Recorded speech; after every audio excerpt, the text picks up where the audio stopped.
Gimana sih Coach cara pebisnis itu men-setting targetnya di tahun yang baru ini, tapi target yang sebelumnya tuh dia nggak terlalu bagus juga Coach?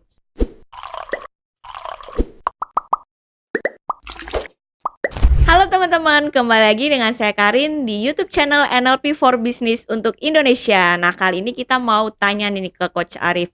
Mumpung masih awal tahun, gimana sih pebisnis harus setting target? Sebelum kita tanya-tanya Coach Arif, kita sapa dulu nih. Hai Coach. Halo. Sehat Coach? Sehat. Udah lama banget ya Coach kita nggak rekaman, setahun kali ya Coach? Oh iya, tahun kemarin. Betul Coach.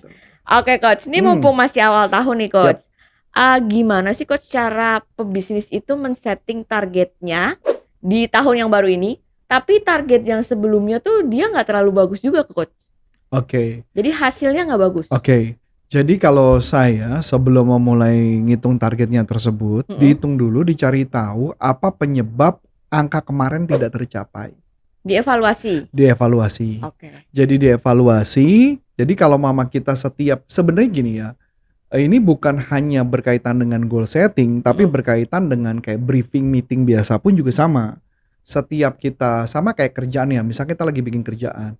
Toh setelah selesai bikin kerjaan kan kita harus mereview ya. Iya betul. Mereview apa pekerjaannya benar apa enggak, apa yang sudah benar, apa yang belum benar. Jadi kita bisa mendapat indikasi apa penyebab kenapa kemarin tidak mencapai target. Oke. Jadi cari tahu dulu. Nah, indikator-indikator kemungkinan tidak mencapai target tersebut itu dibahas, dicari tahu. Setelah itu apa rencana perubahan tahun depannya. Oke. Itu efektifnya kita evaluasi itu di awal tahun atau di akhirnya dulu? Nah, ini pertanyaan bagus. Sebenarnya kalau ditanya evaluasi itu sebenarnya kalau sebuah company idealnya adalah per quarter. Oke. Per quarter. Jadi Q1, Q2, Q3, Q4. Jadi setiap Q dilihat progresnya. Di setiap Q lihat progresnya. Nah, jadi makanya kenapa ada istilahnya kita harus melihat kayak meterannya. Jadi ada alat ukur meterannya dan kita melihat apakah aktivitas kita itu udah mendekati ke sana enggak. Ternyata aktivitas kita tidak mendekati, kita ubah pendekatannya. Oke. Pendekatan kita ubah. Dengan pendekatan kita ubah, maka otomatis kita akan mengejar apa yang menjadi kendalanya. Oke. Itu gambarannya. Yang kedua adalah bagaimana penentuan target tahun depan angkanya bakal berapa? Kan biasanya itu jadi isu ya? Iya betul. Kalau saya akan ngelihatnya sebenarnya idealnya adalah dilihat dari tren. Oke. Jadi kita ngeliat tren pasarnya. Di tren pasarnya itu terjadi inflasi apa enggak? Pertumbuhan ekonomi berapa? Dari situ kita lihat. Sama permintaan produk itu berapa besar?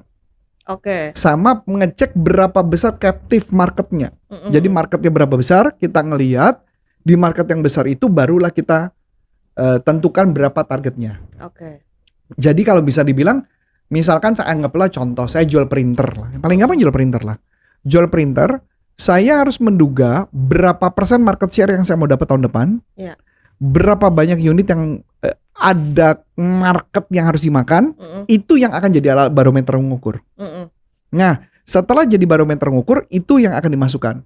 Biasanya company akan lihat ada possibility income berapa, itu diukur dulu. Oke. Jadi diperkirakan, oh gua kayaknya tahun ini bakal dapat project dari sini, senilai ini, dasarnya apa.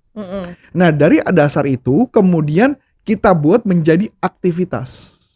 Oke, kegiatan menjadi aktivitas apa. Nah dari situ makanya kita bisa ngukur pencapaian apa enggak. Nah kita tinggal ngeliat gini, misalnya contoh Q1 aktivitasnya misalkan dia harus prospek 5 kali.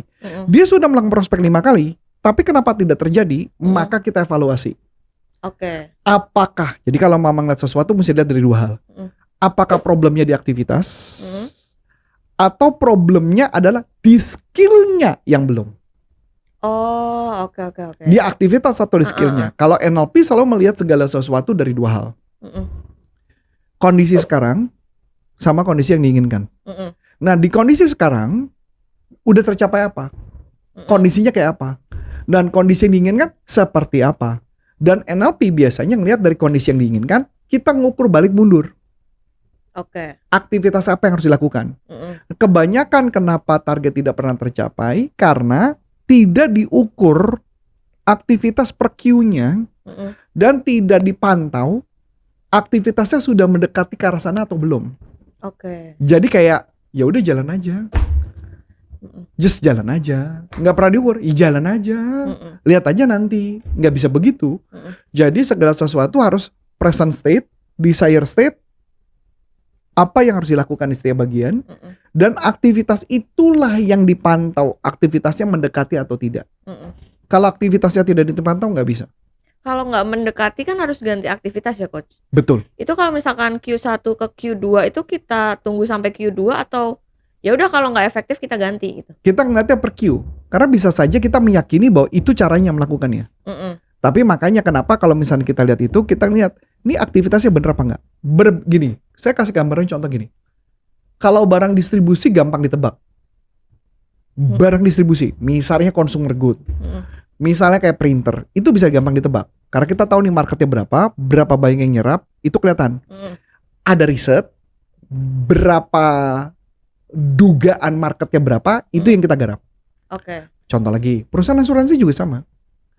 Perusahaan asuransi gampangnya apa? Ngelihat tren market, kemudian berapa total populasi masyarakat Indonesia, dan berapa, misalkan ambil contoh, menurut asosiasi asuransi jiwa misalnya, satu penduduk, satu orang itu harusnya minimal mempunyai 2 asuransi. Misalnya, total penduduk berapa sekarang? Indonesia berapa? 200. Sekarang udah mulai lupa saya, sejak dari 200 juta, 220 juta saya mulai, anggaplah 250 juta ya, 250, 260 juta. Anggaplah 260 juta penduduk Indonesia. Kalau misalkan angkanya satu penduduk ada 2, berarti 500. Berarti kita hitung. Berarti ada kemungkinan ada 500. Pertanyaan berikutnya, berapa banyak yang di Jakarta? Oke. Berapa banyak di kota-kota masing-masing, wilayah masing-masing, dan mereka sudah berapa di kota masing-masing? Misal, di Jakarta penduduk Indonesia, misalnya penduduk DKI Jakarta, misalnya saya lupa penduduk Jakarta berapa, 10 juta, anggaplah 15 juta gitu, 10 juta lah ya. 10 juta penduduk. Kalau 10 juta penduduk dan ternyata populasi asuransi di Jakarta sudah 20 juta, berarti sudah habis. Selesai. Gak bisa diprospek ya coach. Berdasarkan data. Berdasarkan data. Berdasarkan data, bukan berarti nggak bisa. Berdasar data. Nah, berarti gimana cara ngukurnya? Kita ngelihat, oh ternyata daerah Papua belum disentuh. Oh daerah Ambon belum disentuh. Oh daerah Sumatera belum disentuh. Nah itulah tanya, di Sumatera rencana kita mau ngerekrut berapa? Oke. Betul dong? Berapa rencana penjualan? Itu harus diukur. Jadi kalau company itu pasti bener-bener dicek tuh. Kamu mau rencana mau jualan berapa tahun ini? Oh berdasar ini, kita lihat datanya, compile, sesuai nggak targetnya? Kalau nggak sesuai kita ubah. Makanya kenapa manajemen itu suka ngelihat berapa banyak, targetnya berapa banyak, sudah pencapaian berapa, itu yang dilihat. Yang paling gampang gitu, Karin. Jadi kita bisa menebak contoh ya. Kalau kayak kita perusahaan training, kita bisa nebak sebenarnya. Perusahaan training misalnya, paling gampang misalnya perusahaan PTA itu biasanya ngabisin budgetnya berapa setiap tahunnya. Kemungkinan tahun 2024 dia bakal naikin atau bakal turunin. Oh gosipnya sih dia bakal nurunin. Kayak contoh kita pernah dengar kan ada. Oh dia nurunin. Kenapa? Karena pakai digital. Kenapa mesti digital? Kenapa nggak onsite? Dia bilang karena digital aja targetnya nyampe. Kenapa mesti pakai onsite? Oh masuk akal. Angka turunin dong. Dari situ saya udah bisa nebak. Oh berarti turun sekian persen. Tinggal berapa makan yang mau dimakan. Kayak gitu Karin. Oke. Berarti dari yang kita targetin si A, si B, si C itu kita breakdown lagi untuk kegiatannya ya coach ya. Betul. Saya ambil contoh deh gampang sederhana gitu ya. Kalau kita lihat, jadi sebenarnya setiap perusahaan idealnya adalah mempunyai key account manager yang memantau setiap perusahaan itu punya budgetnya berapa. Oh oke. Kita bisa nebak dari mana. Kayak gini paling gampang deh Karin, paling gampang gini. Anggaplah Adi jualan kelontong. Oke dong. Kamu kelontong itu kan bisa jadi ada beras, ada sabun, ada macam-macam dong. Karin anggaplah toko FMCG. Ya jualan kayak sabun dan sebagainya. Karin mau nembak nih ke Adi nih. Adi dong, pertanyaannya, Kamu tahu nggak total belanja dia berapa? Nggak tahu, Pak. Nggak tahu. Gampang. Cara ngukurnya? Tanya sama Adi. Oh, Satu tiap itu bulan berapa? berapa banyak jualan sabun? Mm-mm. Merek apa aja?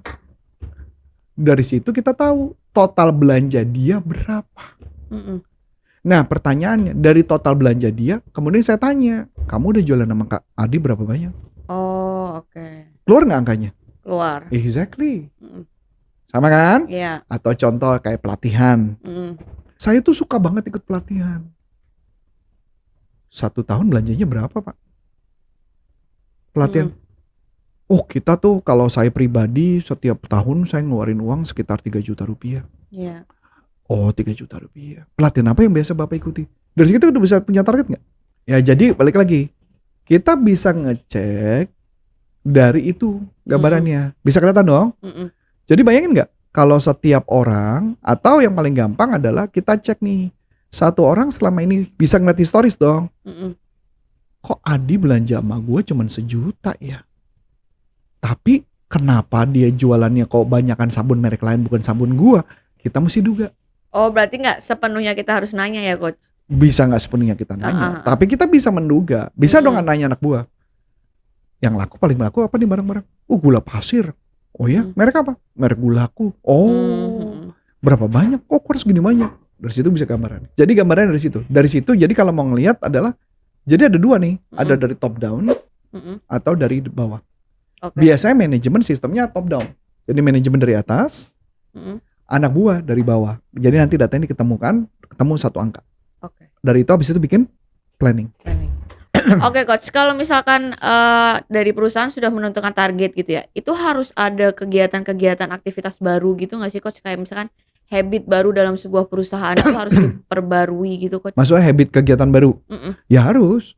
Tapi pertanyaan, bagaimana kita bisa tahu habit baru kalau kita nggak mereview apa yang terjadi tahun lalu sebelumnya yang menyebabkan kemungkinan tidak mencapai? Oke. Ada nggak yang sebelumnya dia harusnya aktivitas apa, dia tidak melakukan apa? Dari situ kita bisa ngeliat. Nah, buat saya paling gampang adalah ketika ngeliat segala sesuatu, ada nggak aktivitas yang biasa dilakukan yang tidak dilakukan? Itu aja yang kita lihat tuh. Oh, oke. Dari situ aja kita bisa tahu, oh dia ngelakuin ini tapi dia tidak ngelakuin ini. Nah, kita ambil contoh lah ya. Jadi kita bisa ngelihat dampak-dampaknya. Dampak-dampaknya. Saya ambil contoh. Misalkan kita bicara tim sales kita. Tim sales kita misalnya lagi fokus jualan ke corporate. Berarti jualan publiknya lagi enggak dong? Iya. Nah, pertanyaannya, gimana cara penjualannya publik yang biar nggak drop? Diatur time schedule-nya kan, Coach? Pertanyaannya, gimana cara ngatur time schedule-nya kalau dari pagi sampai sore baru pulang? Perginya pagi, pulangnya sore. Oke. Terus jualan publiknya kapan? Di jalan mungkin. Nah, makanya berarti masih asumsi ya, Coach? Bisa dong. Tapi mesti ada data dong.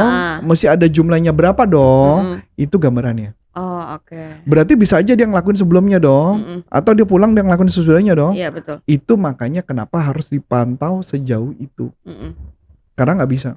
Berarti kegiatannya, aktivitasnya tetap harus jalan gitu kan? Betul. Oke, Coach. Oke, makasih nih Coach untuk tanya-tanyanya kita. Oke, untuk teman-teman yang ingin bertanya bisa cek di kolom komentar ya. Nah, aku mau bagi-bagi ebook nih Coach. Jadi ada 3 hal untuk mengatasi mental block. Jadi teman-teman tinggal klik link di deskripsi, nanti bisa isi nomor, nama, dan email, nanti kita bisa langsung kirimkan. Oke, dengan saya Karin. Dan saya Coach Antoni Syarif. NLP for Business untuk Indonesia. Bye-bye.